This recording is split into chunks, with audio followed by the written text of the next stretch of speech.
Hello everyone, welcome back to my YouTube channel Ghar Sansar. तो आज हम डिस्कस करने वाले हैं कि रवि प्रदोष के दिन आप कौन कौन से उपाय कर सकते हैं और अपनी सारी मनोकामनाओं को पूरा कर सकते हैं। तो चलिए शुरू करते हैं और जानते हैं उपाय। बहुत ही सरल उपाय हैं जो आप आसानी से कर सकते हैं। हर माह में त्रयोदशी तिथि पर प्रदोष व्रत किया जाता है, जो 2 बार आता है, एक बार कृष्ण पक्ष में और दूसरी बार शुक्ल पक्ष में। यह तिथि भगवान शिव की पूजा अर्चना के लिए बेहद ही उत्तम मानी गई है। साथ ही यह भी माना गया है कि जो पूरे विधि विधान से प्रदोष व्रत करता है उसके जीवन में सुख समृद्धि का वास बना रहता है। रवि प्रदोष का व्रत 9 फरवरी 2025 को किया जाएगा। आइए जानते हैं कुछ उपाय जो आप कर सकते हैं और अपनी किस्मत को चमका सकते हैं। प्रदोष व्रत के दिन शिव जी की पूजा के दौरान उनका पंचामृत से अभिषेक करना चाहिए। साथ ही महादेव को चंदन और भस्म आदि के तिलक लगाएं। इसी के साथ शिव जी को कनेर के फूल, बेलपत्र, शमी और धतूरा आदि अर्पित करें। भोग के रूप में आप महादेव को खीर, दही या फिर सूजी के हलवे अर्पित कर सकते हैं। इसके बाद घी का दीपक जलाकर शिव जी की आरती करें। रवि प्रदोष के दिन 1.25 किलो साबुत चावल लेकिन इसमें से कुछ चावल शिव मंदिर में अर्पित करें। इसके बाद बाकी बचे चावल को गरीबों और जरूरतमंद को दान कर दें।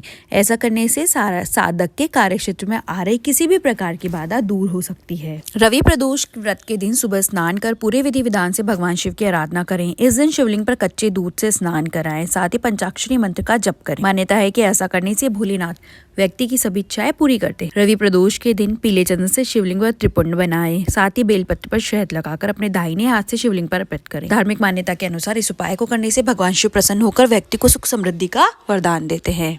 अगर आपका विवाह का योग नहीं बन रहा है तो आप प्रदोष व्रत के दिन पूजा के दौरान भगवान शिव का पंचामृत से अभिषेक करें और माता पार्वती को 16 श्रृंगार का सामान अर्पित करें। कहता है ऐसे करने से अविवाहित लोगों के विवाह के योग बनते हैं। साथ ही वैवाहिक जीवन में खुशहाली बनी रहती है। अगर आप आर्थिक तंगी से परेशान हैं तो इस दिन शिवलिंग पर केसर चढ़ाने से घर में दरिद्रता खत्म होती है और जीवन में सुख समृद्धि आती है। इसके अलावा इस दिन शिवलिंग पर गंगाजल और चावल चढ़ाने से कर्ज से मुक्ति मिलती है और धन लाभ के रास्ते खुलते हैं। रवि प्रदोष व्रत के दिन दान का भी विशेष महत्व होता है, इसलिए रवि प्रदोष व्रत के दिन सफेद चीजें जैसे दूध, दही, चावल का दान करें। ऐसा माना जाता है कि इससे नौकरी में प्रमोशन के योग बनते हैं। रविवार होने के कारण आप गेहूं, जौ, तांबा, लाल पुष्प दान कर सकते हैं। यदि संभव हो तो पारद यानी पारा शिवलिंग की पूजा करें। यह विशेष रूप से शुभ माना जाता है और धन धान्य में वृद्धि होती है। इसको करें। इस दिन सुबह जल्दी उठकर स्नान करें और शिवलिंग पर गंगा जल, कच्चा दूध और शहद चढ़ाएं। इससे मनोकामना पूर्ण होती है और धन धान्य की प्राप्ति होती है।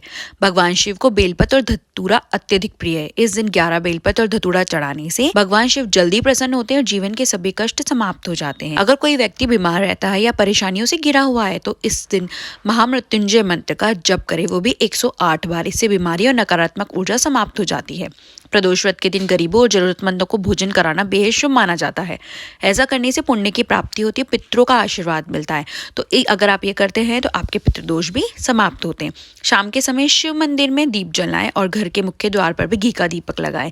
इससे नकारात्मक ऊर्जा खत्म होती है, घर में सुख समृद्धि आती है। इस बार प्रदोष रविवार को पड़ रहा है तो इसे रवि प्रदोष कहेंगे। तो जिस दिन भी प्रदोष रविवार को पड़ता है उस दिन आपको भगवान विष्णु की पूजा और सूर्य नारायण को जल जरूर अर्पित करना चाहिए। इससे सुख सौभाग्य की प्राप्ति होती है। शिव जी का गन्ने के रस से स्नान कराने या अभिषेक करने से लक्ष्मी प्राप्त होती है। जूही के पुष्प से शिव जी का पूजन करने से घर में अन्न धान्य भरा रहता है, दरिद्रता नहीं आती है।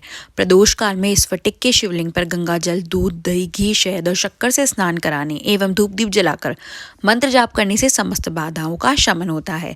शिव जी शुद्ध जल से स्नान कराने पर सभी इच्छाएं पूरी होती है। अगर आप कर्ज से बहुत परेशान हैं तो कर्ज से मुक्ति पाने के लिए और साथ ही अपना आर्थिक पक्ष मजबूत करने के लिए आज के दिन भगवान शिव और माता पार्वती के सामने घी का दीपक जलाएं और किसी मिठाई का भोग लगाएं। आज के दिन ऐसा करने से आपको कर्ज की किश्तों से जल्दी ही छुटकारा मिलेगा। साथ ही आपका आर्थिक पक्ष मजबूत होगा। अगर आपको हर समय किसी न किसी चीज का भय बना रहता है तो इससे बचने के लिए आज के दिन बालू, राख, गुड़ और मक्खन मिलाकर शिवलिंग बनाएं और उसका विधि विधान से पूजन करें। बाद में उस बालू राख से बनी शिवलिंग को किसी साफ बहते पानी में प्रवाहित कर दें। आज के दिन ऐसा करने से आपको किसी भी चीज का भय नहीं होगा और आप अपने स्वयं के अंदर एक नई ऊर्जा महसूस करेंगे। अगर आपके घर की सुख समृद्धि को किसी की नजर लग गई है तो उस बुरी नजर से अपने घर को बचाने के लिए आज के दिन हाथ में जौ का आटा लेकर भगवान शंकर के चरणों से स्पर्श कराएं। इसके बाद में उस जौ के आटे की रोटियां बना लें और गाय के बछड़े या बेल को खिला दें। आज के दिन ऐसा करने से आपके घर की सुख समृद्धि को किसी की नजर नहीं लगेगी। अगर आपको वीडियो और जानकारी अच्छी लगी हो तो वीडियो को लाइक कीजिए और ऐसे ही मोर वीडियोस देखने के लिए मेरे चैनल को सब्सक्राइब कीजिए। Thank you for watching. Shri Hari Vishnu.